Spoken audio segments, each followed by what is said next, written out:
are few, if any, who can explain what motivates Donald John Trump more or better than Steve Bannon. You know him as the former White House chief strategist, but he is certainly one of the architects of MAGA, as well as of Trump's 2016 presidential win.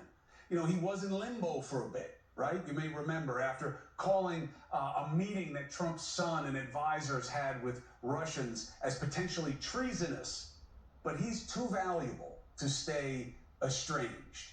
You know, this guy's got some past. He was in the Navy, he worked at the Pentagon, he worked on Wall Street, he was in film production, of course, in politics, and now podcasting. And he's gaining traction more and more away from the righty fringe. But he certainly still injects the warrior spirit that drives MAGA. And he took his lumps as part of Trump world. He served months in jail for refusing to comply with a subpoena connected to the January 6th committee. He was also pardoned by Trump for federal charges, or from federal charges, involving a charity effort to fund the building of the wall between the Mexican-American border. Then New York State brought charges. Remember, a president can't pardon you from state charges.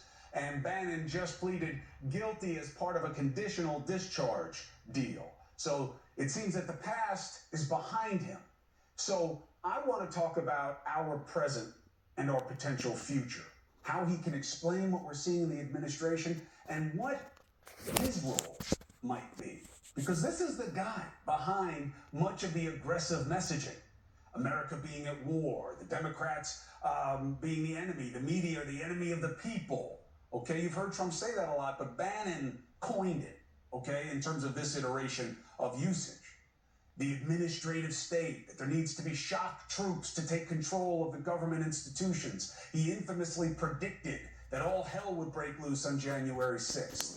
So I want to see where his mind is on what we're all living through together and what his role may be going forward. Joining me now, White House chief strategist at one time of the first Trump administration, host of Bannon's War Room, Mr. Steve Bannon. Thank you for taking the opportunity. Chris, thanks for having me on News of Nation, and I appreciate you. So the only thing that you're not going to like talking about, we'll talk